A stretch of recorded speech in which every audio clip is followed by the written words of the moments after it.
Hola, bienvenidos nuevamente a este espacio de aula abierta para las ciencias sociales en las escuelas secundarias.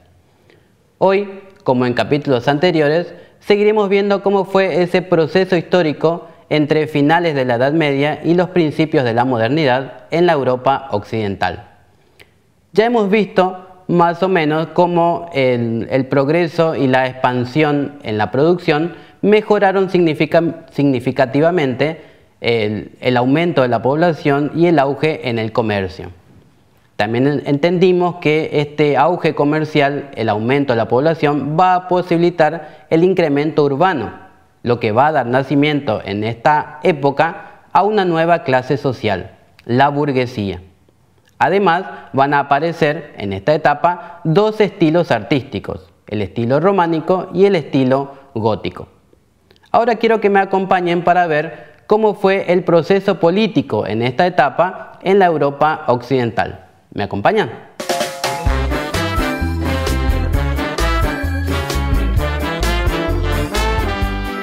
A partir del siglo XII, los reyes comenzaron a recuperar las atribuciones que habían perdido en manos de los señores feudales. Es decir, van a comenzar nuevamente a recaudar los impuestos, a reclutar al ejército y administrar a la justicia. También, aproximadamente en estas fechas, comienzan a hacer la idea de nación, es decir, la noción, la idea, el sentimiento de pertenecer a un mismo pueblo, tener el mismo origen, la misma historia y las mismas costumbres. Justamente esta idea de nación en esta parte de la Europa occidental se va a comenzar a dar en distintas formas según la región. Y eso es lo que quiero ver a continuación con ustedes. El Tratado de Verdún del año 843 va a dividir al Imperio Carolingio en tres partes: Germania, Lotaringia y Francia.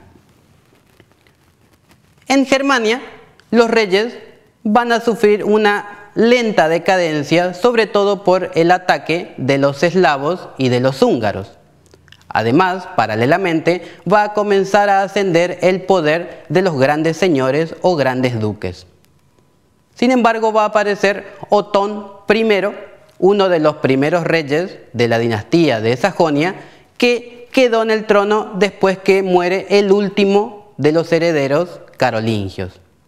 Él va a retomar la idea imperial, porque va a aprovechar el prestigio al derrotar a estos invasores húngaros y eslavos. De esta manera va a concretar una alianza con el Papa y va a lograr ser coronado emperador en el año 962. A partir de este momento, Germania va a tomar el nombre de Sacro Imperio Romano Germánico. De todas maneras, más allá del título, el imperio estaba muy fragmentado. El emperador solamente tenía el título. Las decisiones importantes las tenía que obedecer en base a una asamblea que era la reunión de todos los reinos que formaban parte de este imperio. Esa asamblea se llamaba Dieta Imperial. Desde mediados del siglo XV, la elección imperial va a recaer sobre los poderosos duques de Austria, de la familia de los Habsburgo, que van a mantener ese título imperial hasta principios del siglo XX. ¿Qué va a pasar con respecto a las ciudades italianas? Debemos decir que en la Edad Media había muy pocas ciudades que habían mantenido el poder y el prestigio, como por ejemplo Génova, Pisa o Venecia. Sin embargo, en esta etapa de resurgimiento económico y resurgimiento poblacional, toda la zona de la península itálica va a tener un nuevo florecimiento urbano. A partir de este momento, también va a aparecer los bancos y los banqueros y prestamistas se van a enriquecer gracias al comercio, sobre todo el comercio internacional del mar Mediterráneo con el Oriente. De todas maneras, debemos decir que en esta etapa la península ibérica no logró la unificación política, debido a que las ciudades no quisieron renunciar a su autonomía. Esto hizo que muchos estados, muchos reinos más poderosos que las ciudades, siempre quisieran apoderarse de esta parte del territorio. ¿Qué va a pasar en Inglaterra? A partir del siglo XII también va a comenzar una lucha para recuperar el rey de Inglaterra su prestigio y su poder. De todas maneras, va a ser muy larga la lucha con los señores feudales, que incluso podían ser más poderosos que el mismo rey. A tal punto que en el año 1215 los nobles van a obligar al rey Juan sin tierra a que firme la Carta Magna. Esta Carta Magna era muy importante, es muy importante para los ingleses porque es considerada la primera constitución inglesa. Esta constitución prohíbe al rey tomar decisiones como declarar la guerra o aumentar impuestos sin consultar al Parlamento inglés. Este Parlamento es una asamblea de representantes de los nobles y de los burgueses. De esta manera, en el año 1215 va a nacer la monarquía parlamentaria inglesa. ¿Qué va a ocurrir en Francia? En Francia también en esta época los reyes son más débiles que los señores feudales. Sin embargo, en este siglo XII, la dinastía de los Capeto va a comenzar una guerra para recuperar el poder y el prestigio que lo tenían los señores feudales. La lucha también va a ser larga, pero en el siglo XIII el rey francés Felipe IV el Hermoso, para tratar de debilitar aún más a los señores feudales, los va a convocar a una asamblea donde van a mandar sus representantes, también el clero, o sea la iglesia, y los representantes de las ciudades francesas. El objetivo de este rey era formar un consejo con esos tres representantes que a partir de ese momento se llamarán Estados Generales. En la península ibérica, lo que hoy es España y Portugal, también va a comenzar una lucha por unificar la península. Hasta el siglo XIII, la reconquista se había dado en estos reinos cristianos para ir recuperando territorio que estaba en manos de los musulmanes.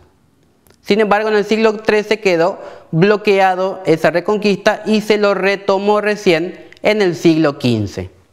A partir de esa época va a haber 5 reinos en la península ibérica: Castilla, Aragón, Navarra, Portugal y el reino musulmán de Granada. Va a comenzar nuevamente la reconquista, como dijimos, pero a su vez el reino de Aragón, lo que se ubicaría en esta parte, va a comenzar un proceso de expansión por todo el mar Mediterráneo.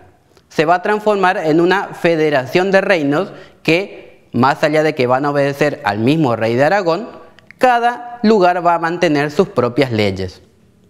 El reino de Castilla, por su parte, entre los siglos XI y XIII, va a comenzar también a unirse con el reino de León y va a comenzar a expandirse por todo el centro de la península. En el siglo XV se va a dar el primer paso para la unificación de la península ibérica, porque se van a casar, van a contraer matrimonio Isabel de Castilla y Fernando de Aragón. Y en el año 1492 por fin se va a dar la reconquista del último reino musulmán en la península ibérica. Queda todavía un gran paso, pero eso lo veremos en clases posteriores. Así pasamos en breve a lo que aconteció en el siglo XIV.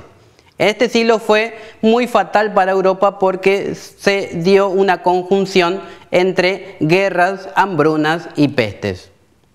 Las hambrunas fueron ocasionadas por una serie de malas cosechas, producto del agotamiento de los suelos y los grandes cambios climáticos que hubo en este siglo.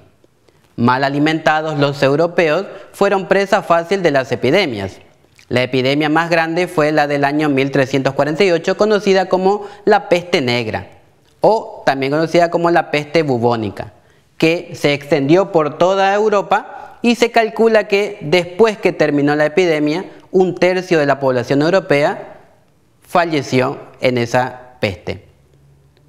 La peste, las hambrunas, van a sumarse a las constantes guerras que se van a dar también en esta época. La guerra que más duró fue justamente la Guerra de los 100 años, que comenzó en el año 1337 y recién va a terminar en el año 1453. De todas maneras, cuando lleguemos al siglo XV, va a haber una nueva recuperación en la producción, en el comercio y en la población que llevará nuevamente a Europa a estar a la cabeza de la humanidad.